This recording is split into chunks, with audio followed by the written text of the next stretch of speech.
खबरें विस्तार से। प्रधानमंत्री नरेंद्र मोदी ने गुरुवार को कर्नाटक का दौरा किया। कर्नाटक में आने वाले समय में चुनाव को देखते हुए प्रधानमंत्री मोदी ने करोड़ों रुपए की परियोजनाओं की सौगात दी। इसके अलावा बंजारा समुदाय की एक रैली को संबोधित भी किया। रैली को संबोधित करते हुए प्रधानमंत्री मोदी ने कांग्रेस पर जमकर वार किए। पीएम मोदी ने कहा कि 1994 के विधानसभा चुनाव में मैं यहां चुनाव प्रचार के लिए आया था और मुझे ये याद कर खुशी हुई कि बंजारा परिवार के लाखों सदस्य मुझे आशीर्वाद देने आए थे। एक पार्टी जिसने इस राज्य पर सबसे अधिक समय तक शासन किया, उसने केवल वोट बैंक बनाने पर ध्यान दिया और इन परिवारों के विकास के बारे में कभी नहीं सोचा। कांग्रेस पर वार करते हुए प्रधानमंत्री मोदी ने कहा कि देश में जिन्होंने लंबे समय तक शासन किया, उन्होंने वोट तो ले लिया लेकिन ठोस फैसले नहीं लिए। दलित, वंचित, आदिवासी, दिव्यांग, महिलाएं, समाज के सभी वंचित वर्गों को अब उनका पूरा हक मिल रहा है। सशक्तिकरण के लिए हम स्पष्ट रणनीति पर काम कर रहे हैं। उन्होंने कहा कि अब गरीब, दलित, पिछड़े, आदिवासी, दिव्यांग, महिलाएं जैसे वंचित समाज अब इन्हें मूल सुविधाएं तेज गति से मिल रही हैं। प्रधानमंत्री मोदी ने कहा कि हम वंचित समाज के लोगों के लिए नए अवसर बना रहे हैं। मैं आज कर्नाटका के विकास से जुड़े हजारों करोड़ रुपए के प्रोजेक्ट्स आपको सौंपने और नए प्रोजेक्ट की शुरुआत करने आया हूं। अभी यहां पानी और सड़क से जुड़े बहुत बड़े प्रोजेक्ट का शिलान्यास और लोकार्पण हुआ है। नारायणपुर लेफ्ट बैंक कैनाल के विस्तार और आधुनिकीकरण से यादगीर, कलबुर्गी और विजयपुर जिले के लाखों किसानों को सीधा सीधा लाभ होने वाला है।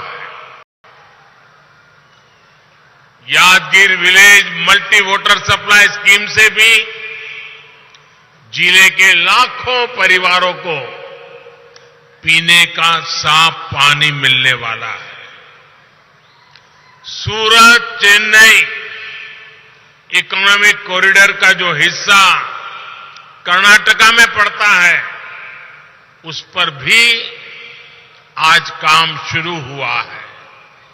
इससे यादगीर, रायचूर और कलबुर्गी सहित इस पूरे क्षेत्र में ईज ऑफ लिविंग भी बढ़ेगी और यहां उद्यमों को, रोजगारों को भी बहुत बल मिलने वाला है। विकास के इन सभी प्रोजेक्ट्स के लिए यादगीर के, कर्नाटका के सभी लोगों को बहुत बहुत बधाई। मैं बोम्मई जी की और उनकी पूरी टीम को भी बहुत बहुत बधाई देता हूं। जिस प्रकार उत्तर कर्नाटका के विकास के लिए तेजी से काम हो रहा है, वो सराहनीय। वहीं प्रधानमंत्री नरेंद्र मोदी ने मुंबई में गुरुवार को बाला साहेब ठाकरे के नाम से आपला दवाखाने सहित कई परियोजनाओं का उद्घाटन किया। इस दौरान उन्होंने कहा कि दुनिया को आज भारत के संकल्पों पर भरोसा है। प्रधानमंत्री मोदी ने कहा कि दुनिया में भारत के प्रति इतनी पॉजिटिविटी इसलिए है क्योंकि भारत अपने सामर्थ्य का बहुत ही अच्छे तरीके से सदुपयोग कर रहा है। उन्होंने दावा किया कि हमने वो समय भी देखा है कि जब गरीब कल्याण का पैसा घोटाले में चला जाता था। प्रधानमंत्री मोदी ने कहा कि हमारे यहां तो पिछली सदी का एक लंबा कालखंड सिर्फ और सिर्फ गरीबी की चर्चा करने और दुनिया से मदद मांगने में गुजरा। पीएम मोदी ने कहा कि यहां के विकास में स्थानीय निकाय यानी बीएमसी बहुत जरूरी है। बजट की कोई कमी नहीं है, सिर्फ वो विकास के लिए लगना चाहिए। भ्रष्टाचार होगा तो यहां का भविष्य कैसे उज्जवल होगा। उन्होंने आगे कहा कि बीजेपी और एनडीए की सरकार विकास के आगे राजनीति को आगे नहीं आने देती। हम विकास पर ब्रेक नहीं लगाते, लेकिन हमने महाराष्ट्र में ये पहले होता देखा है। मेट्रो हो, छत्रपति शिवाजी टर्मिनस के आधुनिकीकरण का काम हो, सड़कों में सुधार का बहुत बड़ा प्रोजेक्ट हो और बाला साहब ठाकरे जी के नाम से आपला दवाखाने की शुरुआत हो, ये मुंबई शहर को बेहतर बनाने में बड़ी भूमिका निभाने वाले हैं। आजादी के बाद पहली बार आज भारत बड़े सपने देखने और उन सपनों को पूरा करने का साहस कर रहा है। वरना हमारे यहां तो पिछली सदी का एक लंबा कालखंड सिर्फ और सिर्फ गरीबी की चर्चा करना, दुनिया से मदद मांगना, जैसे तैसे गुजारा करने में ही बीत गया। ये भी आजाद भारत के इतिहास में पहली बार हो रहा है जब दुनिया को भी भारत के बड़े बड़े संकल्पों पर भरोसा है। इसलिए आजादी के अमृत काल में विकसित भारत के निर्माण की जितनी उत्सुकता भारतीयों को है, उतना ही आशावाद दुनिया में भी दिख रहा है। और अभी शिंदे जी दावोस का अपना अनुभव वर्णन कर रहे थे। ये सब जगह पे यही अनुभव आ रहा है। भारत को लेकर दुनिया में इतनी पॉजिटिविटी इसलिए है क्योंकि आज सबको लगता है कि भारत अपने सामर्थ्य का बहुत ही उत्तम तरीके से सदुपयोग कर रहा है। आज हर किसी को लग रहा है कि भारत वो कर रहा है जो तेज विकास के लिए, समृद्धि के लिए बहुत आवश्यक है। आज भारत अभूतपूर्व आत्मविश्वास से भरा हुआ है। राहुल गांधी की भारत जोड़ो यात्रा जम्मू कश्मीर में प्रवेश कर चुकी है। कांग्रेस नेता राहुल गांधी की भारत जोड़ो यात्रा का लखनपुर में जोरदार स्वागत हुआ। राहुल गांधी ने लोगों का शुक्रिया अदा किया। उन्होंने कहा कि मैं जानता हूं कि जम्मू कश्मीर के लोगों ने कितना दुख सहा है, समझता हूं सबको चोट लगी है, दुख सहा है, देखा है। मैं सिर झुकाकर आपकी जमीन पर आया हूं। मेरा परिवार जम्मू कश्मीर में रहता था। जैसे मैं जम्मू कश्मीर में आया हूं, वैसे ही मेरा परिवार यहां से उत्तर प्रदेश गया होगा। मुझे ऐसा महसूस हो रहा है कि मैं अपने घर वापस जा रहा हूं। सबसे पहले मैं आपका धन्यवाद करना चाहता हूं कि आपने इतने प्यार से, रात का समय है, ठंड का समय है, आपने इतने प्यार से हमारा जम्मू कश्मीर में स्वागत किया। दूसरी बात मैं आपको कहना चाहता हूं, मैं अभी यहां जैसे आ रहा था, चल के आ रहा था, मैं सोच रहा था कि कन्याकुमारी से चला हूं, पूरा हिंदुस्तान साउथ से नॉर्थ हम चले हैं, 3500 किलोमीटर हो गए। और मैं सोच रहा था ऐसे ही कुछ साल पहले मेरा जो परिवार जम्मू कश्मीर में रहता था, जैसे मैं जम्मू कश्मीर की ओर आया हूं, वैसे ही मेरा परिवार जम्मू कश्मीर से उत्तर प्रदेश गया होगा। और मैं सोच रहा था, देखो मैं अपने घर वापस जा रहा हूं।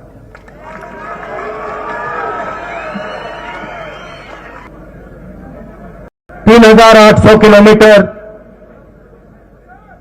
ठंड में, गर्मी में, बारिश में,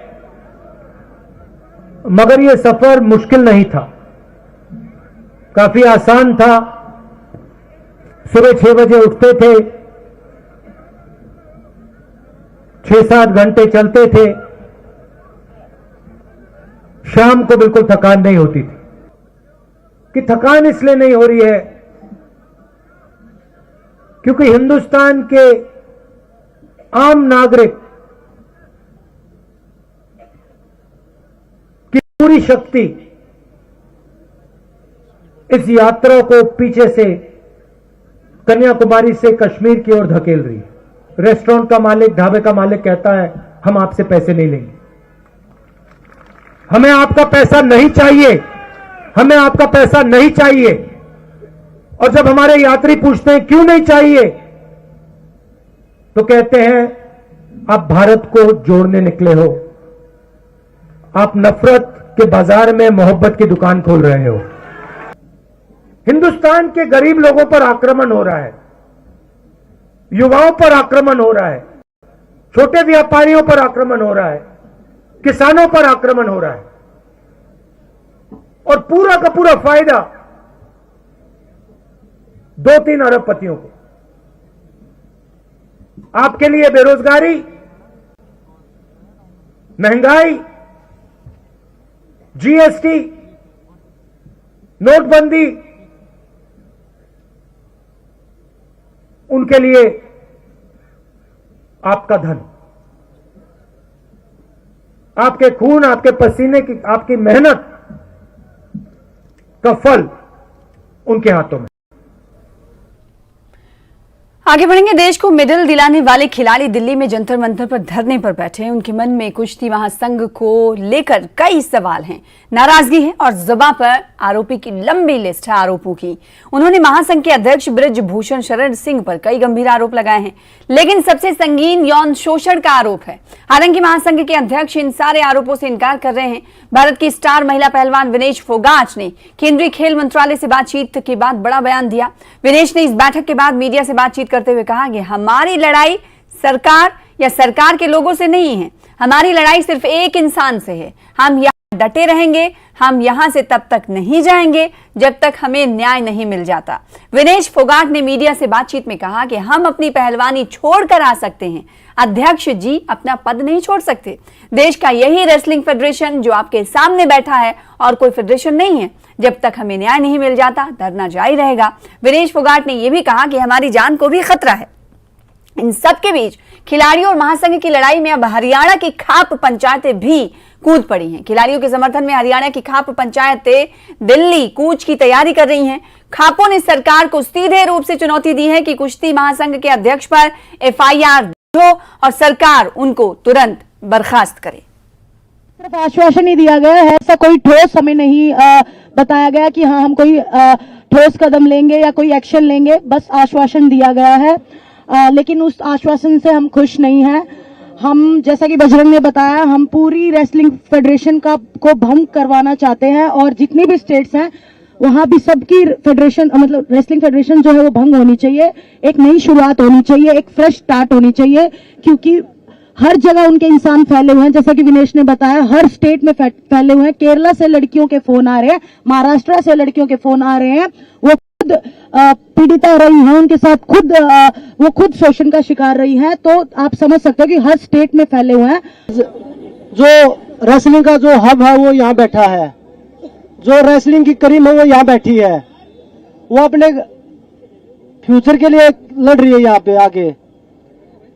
और जो बोल रहे थे कि कोई सामने आ जाए तो मैं फांसी पे लटक जाऊंगा, जो अध्यक्ष जी ने हमारे ने एक बयान दिया था, पहले तो 1-2 लड़कियां थी, अब हमारे साथ 5 से 6 लड़कियां हैं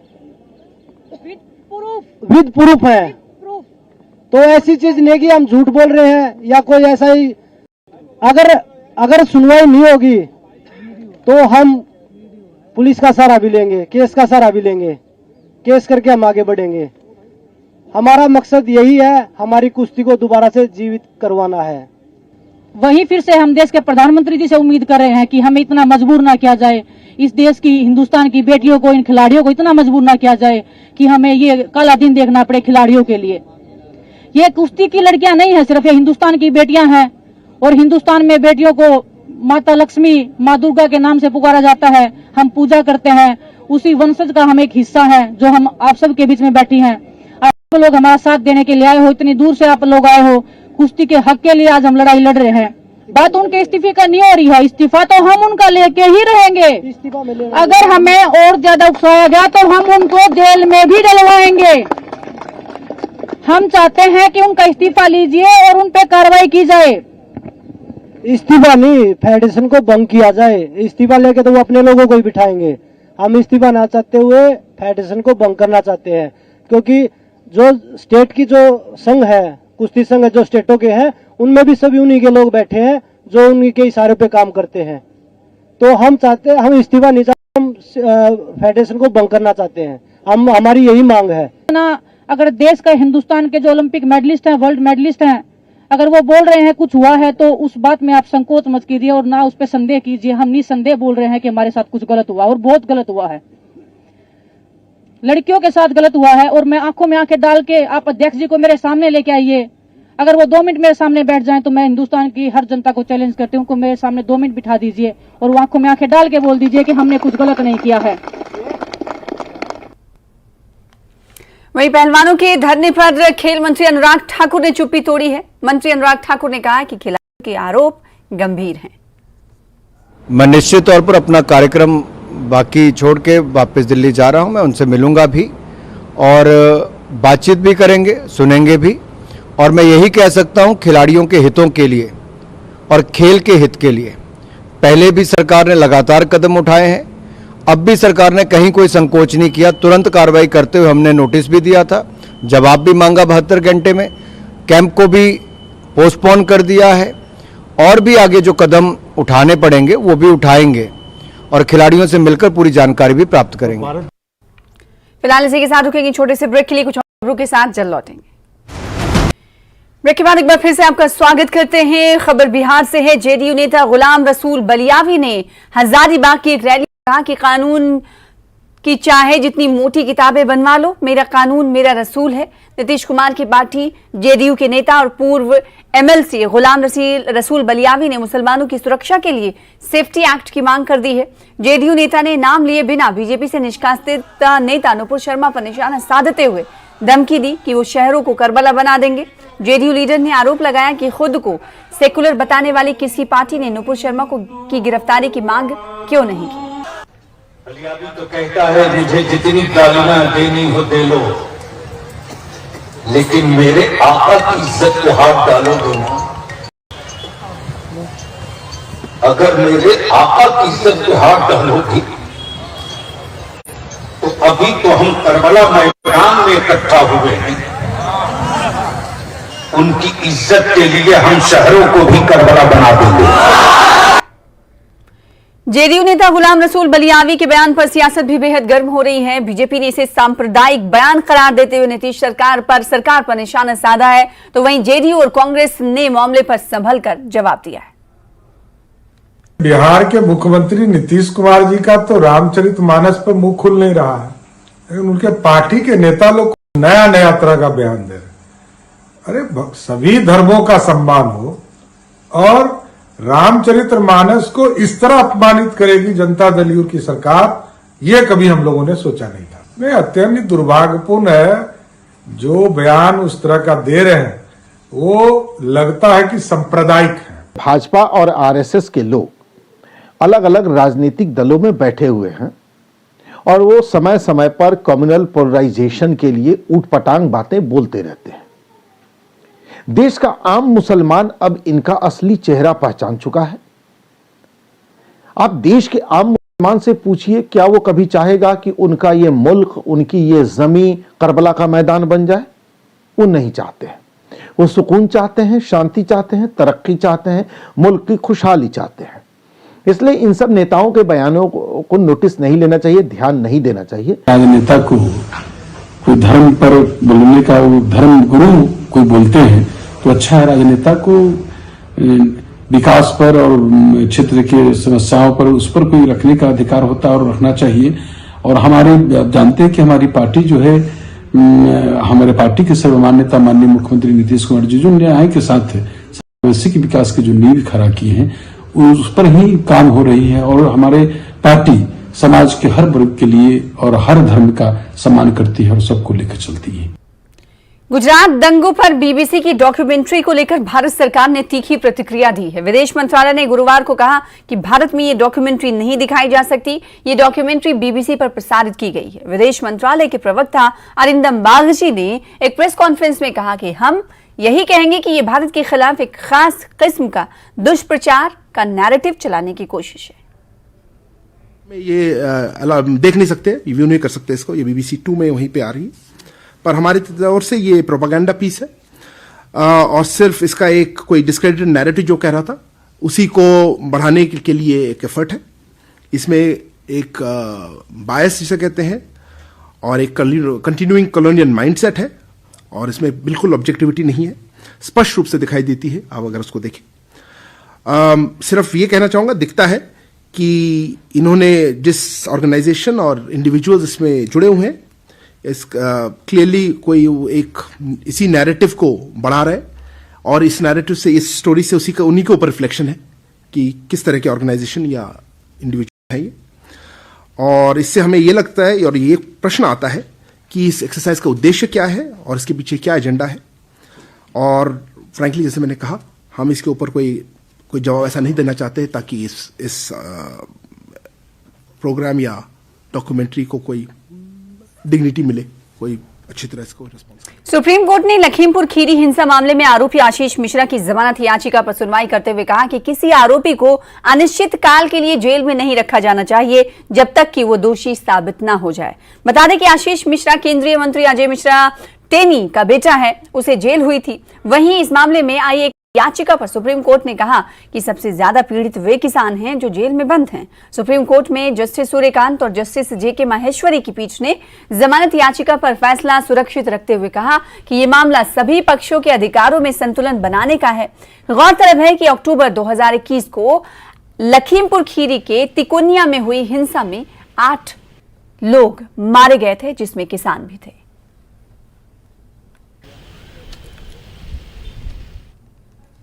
फिलहाल इसी के साथ इस बुलेटिन में इतना ही। ज्यादा खबरों के लिए देखते रहिए न्यूज़ 18 JKLH। दीजिए इजाजत, नमस्कार।